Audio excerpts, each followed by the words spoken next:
Hey, what's up, guys? Nick Major here with the Spout podcast, and we're going to do things a little differently this week because I'm out here in Los Angeles, and Southern California is grappling with two catastrophic wildfires, the Palisades and Eaton fires, which have been the most devastating in the state's history. Both those fires ignited on January 7th, fueled by severe drought conditions and powerful Santa Ana winds. Together, they have scorched tens of thousands of acres, claimed dozens of lives, and left communities in ruin. In the Pacific Palisades, Malibu, Altadena, and Pasadena, entire neighborhoods have been destroyed. Over 12,000 structures have been damaged or lost, and tragically, 27 people have died so far, with more missing. The Eaton fire alone has become the most destructive wildfire in Los Angeles history. Firefighters are still battling the flames, and several smaller fires have flared up in the region. So let's take a look at how these devastating events have unfolded, but also the response, the communities that have come together, which artists have donated and spoken up in support of this, because throughout the destruction that this has caused, there's actually been some really great support. All right, so I, once again, Nick Major, joining me, well, both of us here today with Spout, because we're both with Spout. Tamara Dhia, how you doing, Tamara? I'm good, Nick. How are you? Good. We're both based out here in Los Angeles, and what a week. It's been over a week now since these fires kicked off that really just like disrupted everything. I haven't properly chatted with you since this has all happened, so how have you been? How has this affected you? What a week. Yeah, I mean, like everyone else in LA, it's just been a really gut-wrenching and devastating week for all of us. Luckily, my home was not affected by the fires, but emotionally, a lot of us are affected because I guarantee all of us know at least one person whose home has burned down.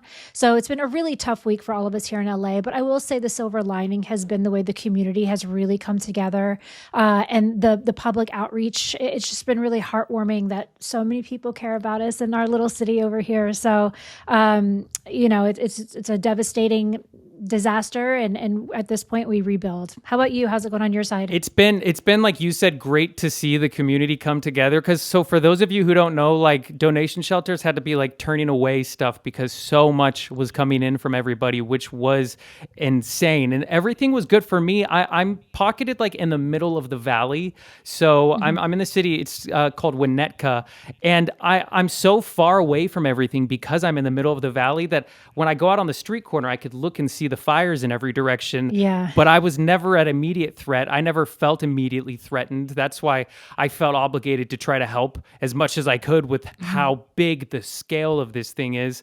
But the support from everyone's been amazing, including obviously because we're in LA, ton of celebrities, ton of musicians have been donating for this. There's a show that's just been announced that has the biggest names in music all attached to it. But it's been crazy out here, even like down to the wire. Tamara and I are trying to figure out like who's been donating what, because new names keep popping up amidst this craziness. So what do you have for us now? Like what big names at least have kind of shown their support during this time in LA? Well, it was literally just announced as we were pressing record to do this shoot that The Weeknd has just donated $1 million to the LA fire relief efforts. So thank you to him. That's great. I think one of the biggest donations came from Beyonce. She donated $2.5 million. And there's really been a slew of names. I'm just going to read a few off and say thank you. Yeah. Is Paris Hilton, Kylie Jenner, Meghan Markle and Prince Harry, Jennifer Love Hewitt, which is a throwback, and God bless her, we love her still. Metallica, Leonardo DiCaprio, J-Lo. A lot of people are really kind of coming together in this moment, which has been really great to see. It's like you mentioned, you were kind of in this pocket where you could see the smoke from afar. So I did evacuate on the second and the third day. I wasn't an immediate threat of the fires itself, but I had all the smoke around me. So I had smoke and ash. So it was more of just like not being able to breathe properly. Yeah. So it was the fear of when we were going to bed, it was like at that point we didn't know what was happening, so it was encroaching on us. So we were just like, I just need to get out of here just so I can like sleep peacefully. But yeah, I had bags packed and the whole nine. And that's the thing. It's like when you look around your place and you're like, what do you take? In that moment, it like your brain really kind of shuts off because you're just like, I don't know what to take. So of course, my pet, my animal Simon, who's my little kitty cat, I was like, that's like number one, obviously. But then after that, your brain just like goes down because it's not something you really think to prepare for. But now going forward, it is something that obviously I think, especially in Los Angeles, it's something that's in our minds. But gratefully, I feel like we're kind of returning to a sense of normalcy despite what has transpired. I think our city's really kind of really resilient. Yeah, it's been crazy. The fact that it's still ongoing, that as we record this, the fires are still being fought because it almost feels like this weird new normal that's happening of just checking every day. But I know what you mean, because in regards to evacuating and what's important or not, because I was in a red flag zone warning all weekend. It still is the valley because it's just a pocket of heat. It gets really windy and there's been no moisture. This year has been so dry. It's actually crazy. So I did have like my emergency ready to go stuff in case, because these fires became so unpredictable, which is what's crazy. Is like the one that sprung up in Hollywood randomly, up by Runyon. Like that came out of nowhere, and that actually sent my Hollywood friends evacuating. And I was like, good, do, get out of here, because I started to be concerned if there was just arsonists running around doing this, which I would hate to think. But then right after that one, you saw the one in Studio City, just around the corner. And I was like, what is going on here? And the city is so busy and packed with people that a concern I had was being gridlocked in traffic when it gets to the point where people actually have to go. So that's why I'm glad. Which is what was happening. Yeah, people were saying that, but I'm glad that you at least decided, you know what? I'd prefer to be out of this, because I would never fault someone for that. It was such a scary situation that's unfolded. Yeah. I mean, it was definitely one of those feelings where like, I was like, am I abandoning my city in a moment of need? It was a really weird feeling, to be honest. But then it's also like, I have an animal. So for me, it's like, I that's the safety that I was concerned about. Like, and then as you mentioned, a lot of people would get gridlocked when they were told to evacuate. Obviously I'm sure a lot of people saw on the news, like all the cars that were abandoned in the Palisades, just in the middle of the street. It's heartbreaking. Because so it's like, that was on our minds as well. So there's a lot going through your mind when something like that is happening and you're witnessing your city kind of go through this moment. But like I said, there's been small silver linings along the way, and mostly due to community. So as you mentioned before, there's been a lot of big name artists that have also found these silver linings despite being in the middle of such destruction. Someone like, Heidi Montag, who I'm a Hills girl. I was an MTV girl. I ended up working for MTV for many years. So like, I loved the Hills. So admittedly, Spencer Pratt was not on my bingo board for him being the best husband ever, which he does actually deserve. But for people that follow him on TikTok, he does. I'm telling you, I don't know if you've been following this story, but essentially, as many millennials know, Heidi Montag released an album about 15 years ago, and the title song "I'll Do It" is now #1 on iTunes, as is the album, and it's because Spencer Pratt, God bless him, has been on TikTok fighting for the preservation of his family because their house did burn down, as did their family's house, actually. They were in the Palisades. Cheers. Thank you to 1 million followers on TikTok. Who would have thought all I needed is our house to burn down to finally hit 1 million. Can't believe I didn't think of that sooner. They completely lost their homes. They're squatting with a friend or an Airbnb. I'm not quite sure. But if you go to TikTok, Spencer has gained over 1 million followers in the last few days because he is on there pushing for his wife's music because they're trying to figure out how to make money.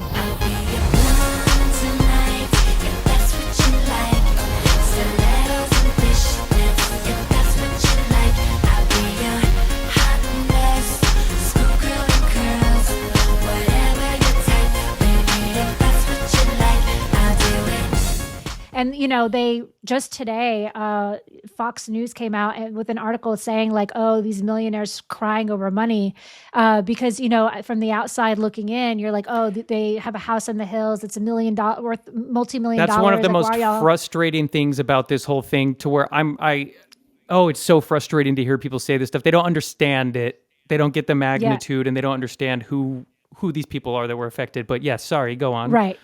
Yeah. So, to your point, yes, there are $1 million homes that burned down, but the Palisades has a lot of apartment buildings and a lot of people that have been there for decades that are not millionaires. An entire working class.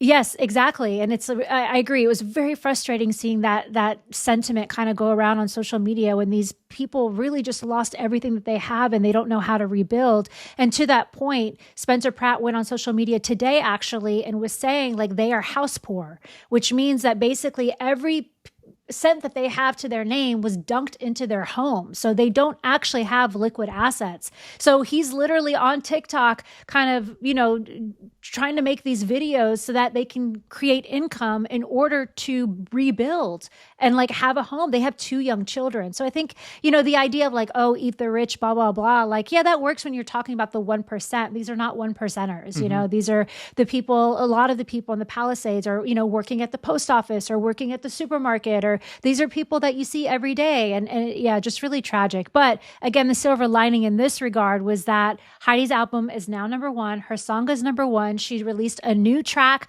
just yesterday. So they're really, they're finding a way around this. That is this. the silver lining. That's great. Every dollar we made from the hills, we put into this album, Superficial.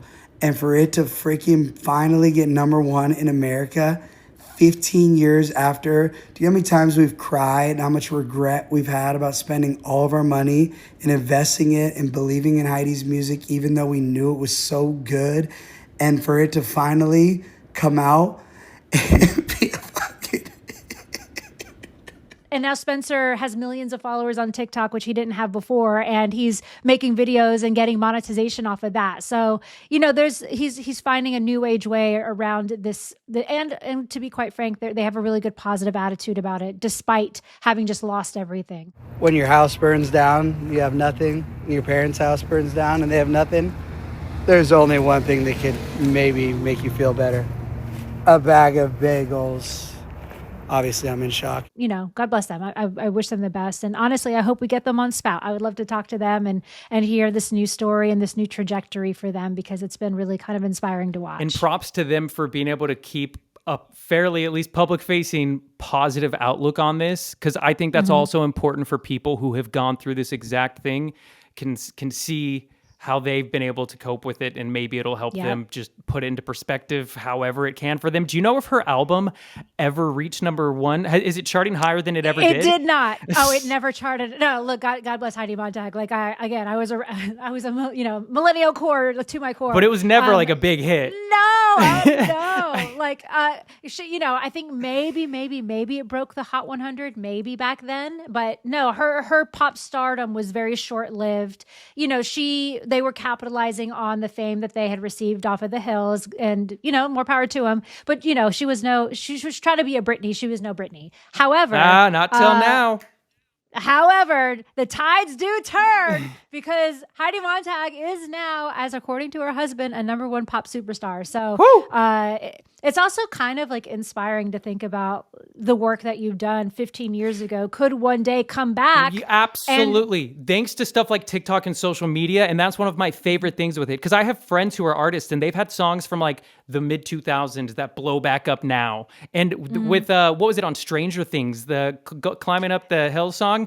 That was... Yeah. Oh yeah. That's from the 80s. Yeah, from the 80s. Yeah. And then suddenly I was hearing it on the radio all the time. And that's what I love about music in this day and age, is it shows how timeless it is. If only could, I'd make a deal with God, and I'd get him to swap our places. Be running up that road, be running up that hill, be running up that building. And I think that's kind of a thing for all of us to take away from this is, just to your point, like, you never know, like, just put your stuff out there. Put it out there. Even if it doesn't hit immediately, you never know when it could circle back. No, and whatever the medium is, whatever you like to do, just put it out there, because once it's out there, you have no idea. The worst that can happen is it flops, but at least you got it out there and it'll feel good. The best thing that can happen, it blows up even years later. Exactly. 15 years later for Heidi. 15 years. And look at it. #1. So I'm so happy for her. It's heartbreaking that such a tragedy had to lead to this, but it is wonderful to see what has been able to, like, they're from a phoenix rising from the ashes, kind of. That's exactly. You took the words out of my mouth.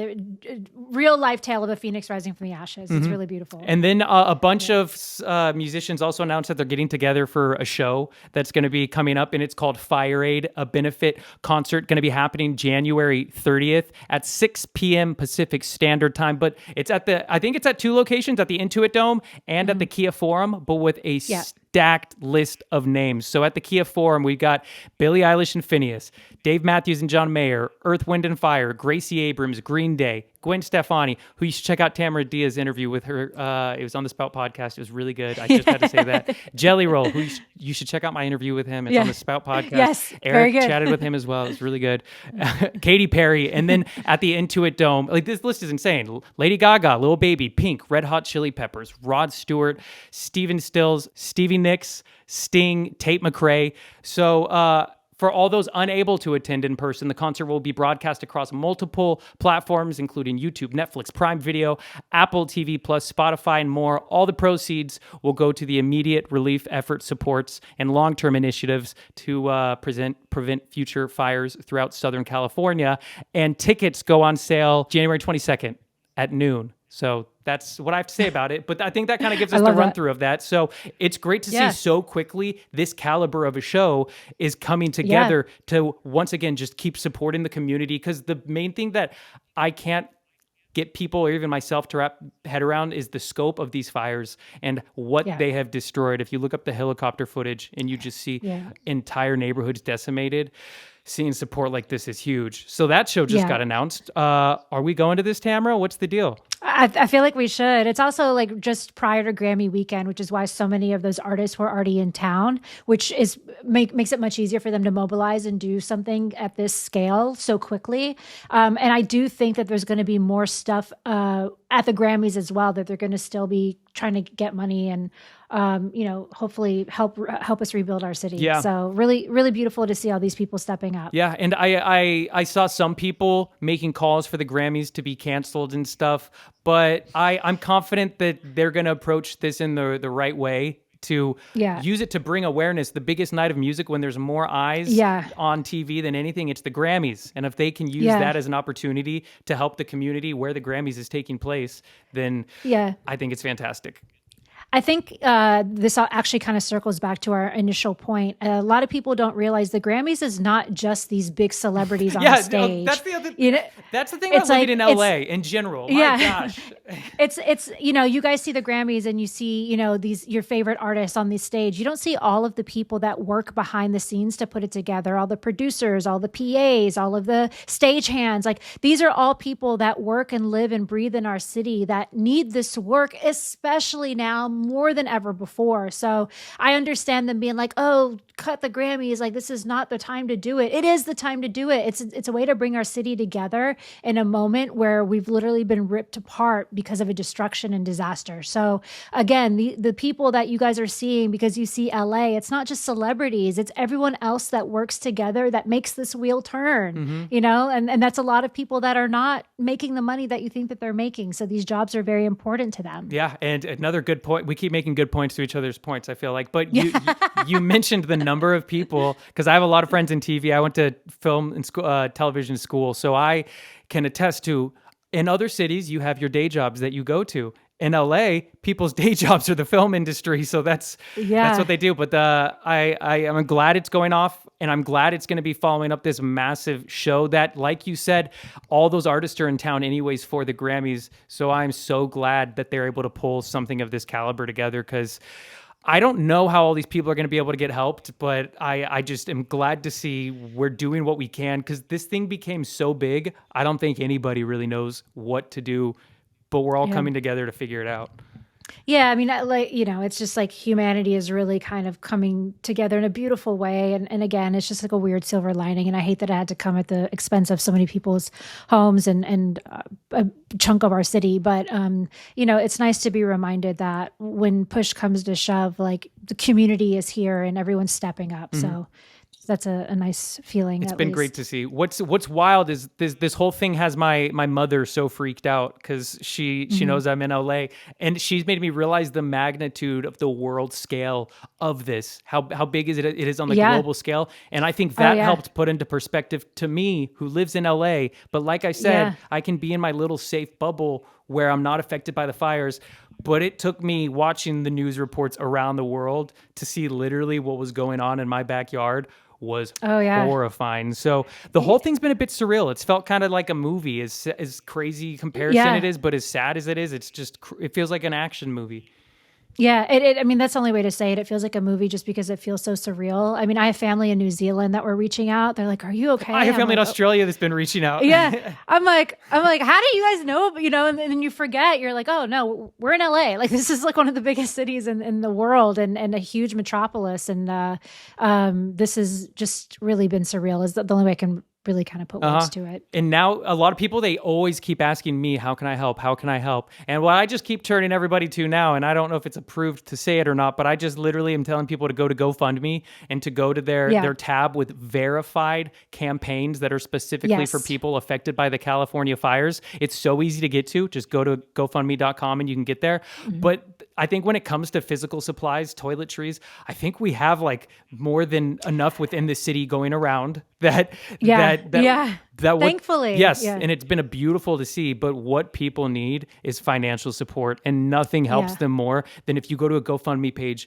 you read their story, you actually give them a few dollars, because that all adds up to them, because a little bit is a lot, and it just adds up to everyone. And it's so hard to turn people with what to do to actually help. So I think the best starting point, verified campaigns on GoFundMe that you know are families affected by these, because just a crazy situation. And I feel absolutely horrible for these people. Yeah, no, I think that's a good point. Make sure that they're verified. I mean, you kind of started your own fund to help get supplies. And I know you had mentioned that there was like someone trying to scam and use your Venmo to get money. Is that right? Yes. So this is what I'm saying is all about why I love community and why I think we all internally have that local communal help and need in us. Because when I saw the scale of how big this thing was getting, my first thing was I don't have like any money, but I rushed to the store and got what I could to drop off at a donation shelter, at a shelter. And then I posted about it online to try to get anyone else to do it, because the city needed supplies. And then people started doing it and messaging me, hey, what can we do to help? So for not too long, though, I had a post up that said, hey, friends, if you Venmo me, I will go buy supplies directly at like Costco and drop them off right at a shelter. So within a day, I had $2,000, $1,800 from friends to spend. And so I was able to just go get supplies, but that gave me, but one person did make a fake Venmo account with my picture, with my name. So I ended that right there. Cause I was like, oh my God, I hate to see people doing these terrible things in these terrible times. So that's the thing. It's so frustrating. Like we're literally looters? like, like it's just like, it's literally like coming out of the ashes, like up for air, and you guys are taking advantage. It's just like really hard to see. It's sad. And there's so many people breaking into houses now up here, which I'm like, you guys got to stop doing that. So what I did find out though through my donating was how much supplies were getting to so many shelters and how hard it was actually getting to donate stuff. Yesterday, we had our final Costco run thanks to your donations to help victims of the Los Angeles fire. So I also like got a bunch of like supplies together and clothes and just everything. And I had to go to 4 different donation centers because I was turned away from so many just because they had so much stuff. And they were like, we have so much stuff. And I was like, this is a great problem. I'm glad that this is the issue, but I do have all this stuff that I would like. So I went to 4 different places, and I did find a place. And there are still places. You just have to really do the research to find out which ones are still taking And supplies. there's local businesses online that are offering up their space for temporary storage for donation stuff. Like my buddy has a pizza shop called What Up Dough in North Hollywood, Burbank area. And they're letting everybody, or do you know Kev? You know Bootleg Kev? I met him. Okay. Yeah. I was like, wait, I know that name. Yeah. And he's one of the many businesses who has been offering up their space for people to drop off their donations, and then they drive them right to one of the shelters. But as I say with everybody, and this is why in my first video about this, I wanted to get as many videos out as I could because I wanted to just keep the topic fresh. But the first video was the only one where I actually put like the donation shelters, because I realized every one that I was going to was so overwhelmed that I didn't want to risk something overwhelming a specific donation shelter. But there are all these local businesses. And if you look online, you can find them: coffee shops, bars, pizza places that are accepting stuff, getting it to the right location. So also keep that in mind if you're more local and trying to help. Yeah. Also, a lot of my, like I do a lot of like gym classes, like in different studios, and a lot of the studios are also accepting stuff. So for people that are still looking to donate, check your workout spaces. They also have open spaces for that too. Yep. So. But are you, so you're not currently at your house? Is that because of the fires? So I did come back to LA. I'm back at my parents' house again. This is not because of the fires, but I am one of the very lucky few that have a place to go. It's outside of LA. So I feel very lucky, especially in those moments when, I mean, I couldn't breathe. I literally opened my door and it was just like all smoke. It was just like a very terrifying experience, and really kind of like, again, I wasn't near the flames. So but we didn't know at that point. I mean, it's like not at we all. were getting, It was we were going checking our crazy. phone. Yeah, we were checking our phones like every 2 minutes to figure out where the flames were, like if we were in a danger zone, and then the map kept getting like closing in on us. So it was a very scary time. Like you mentioned earlier, we're out of that zone, but the fires are still going on. So it's just a weird time, man. But I will say, just to kind of hammer in the point of people and their silver linings, Leighton Meester and Adam Brody, who recently re-rose to fame through his the show Nobody Wants This, and I'm so happy. Which I haven't seen. Oh, it's so good. You got to watch it. I need to, because I'm so happy for him. I love a good comeback, especially from like a childhood favorite of mine. Exactly. Yeah, same. So Leighton Meester was from Gossip Girl and Adam Brody was from the OC. But they, God bless them both, they lost their home as well. And Leighton, who released an album during her time with Gossip Girl almost 15 years ago, 10 years ago, that song is also like people are running her song back up the charts too. So I think it's a great way that fans can kind of try and help those people that they love, is just play their music. Tie my heartstrings, tie my heartstrings, tie my heartstrings. These girls are about to be going out on tour with Taylor Swift with these Shoot, numbers. why not? Honestly, she's going to be I opening would for be here them. for it. Yeah, well, I don't know if that's the case, but they could definitely open for Taylor. I think that'd be so cool. I feel like the Swifties are going to be like, hold on there, Nick. I'm very happy, though, to hear of any silver linings with stuff like this, because Yeah. the whole thing, it's just surreal. It's still unfolding, as I can't say enough, nor can you, because it just makes it's just weird to talk about, and like weird to just see it unfold still. I think we're on the up, though. The containment is going up on each fire. There was a couple days last week where it was so windy and these fires were so raging that I think everyone was on edge. My power and internet was going out, and it was at a point to where all it takes is a power box igniting outside to then just blow another fire anywhere. That's why when anyone in LA was like, I was like, good call, because you'd never know what could happen. So it seems like we're heading in the right direction. I'm glad to see that we have so many people coming together for this and raising awareness of also a bigger problem, which is the fire hazards in this state that need to be addressed, because they can't let the entire city burn down. So we'll see what that leads to. But yeah, here's hoping that the change moves in a positive direction and this never happens again. Yeah. It's been sad. It's been heartbreaking. And I hate to say it, but I believe there's been 27 deaths attributed to the fire, and they expect there's more, because there's a decent chunk size list from the Altadena area, I know, that I think has like 30 something names still missing on it. And that's the Eaton fire. And I know a lot of people up that way, and it just tore through neighborhoods, and it's remarkable how quickly it was able to do that. So if anyone else was ever in this situation, like, they would be devastated. So just try to put yourself in the shoes of these people, because it's unbelievable. Yeah, it's one of my good friends actually lost his home in the Eaton fire, and it's a really sad. You know, a lot of us have worked really hard to get to where we are, and he's one of those people that really kind of bootstrapped his way up and bought his first home, and this was his first home, and now it's gone. It's really just so tough. But again, I just as a reminder to the people out there that LA is not just celebrities that are millionaires. It's a lot of us here that have been working our way through and pushing our way through and working just as hard as you all are. So again, just please have a little sympathy. Yeah, and it's been beautiful to see so many people come together over this, because a lot of people can look out and see this devastating these fires that have been taking over. So I just want to give a shout out to everybody. All of us at Spout would like to thank everyone who has really shown up and just supported throughout this, and for future natural disasters, for future crazy events that are always going to happen. I hope that more people who tuned in this time are then inspired to help out with future, whether it's a hurricane, a war, a fire, an attack, something terrible that happens, whatever pops up, because things are always going on in the world. We all, because of social media and the internet, we do have the immediate chance to see and learn about it all, and to an extent, lend our support somehow. So I hope that everyone can do that to the best of their abilities moving forward. And Yeah, I think that'll kind of wrap us up chatting about this fires this week. We wanted to devote an episode to it just because it's such a big topic that's happening right now, and it's such an important one to keep focus on. So thank you all so much. Tamara, any final words from you? That's all. For all of our listeners, we'll be back with our regularly scheduled programming next week. So be sure to stick around for the artists that we have coming up. And also just a testament to how much these fires have affected all of us, and that we couldn't get a guest this week simply because of the fires. So, we'll be back to our regularly scheduled programming, and hope you guys stay tuned and stick with us because we love you guys. Stay safe. See you later. It's the Spout sound effect. Are you doing that on your own? Yeah. Come on. Signature move. Wait, let me get a good one. Wow, that's so good. Sorry, I talked during that. Do it again. Ow! No, I'm just kidding.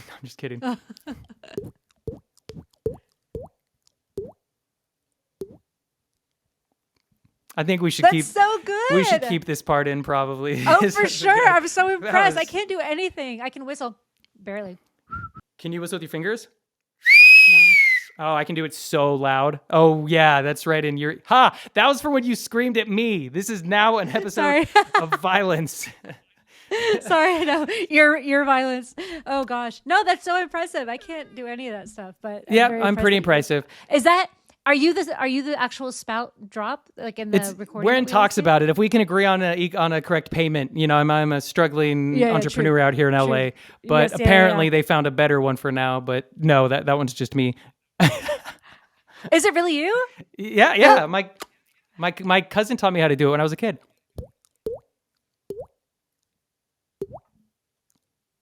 Wow, I did not know this. I got that drip.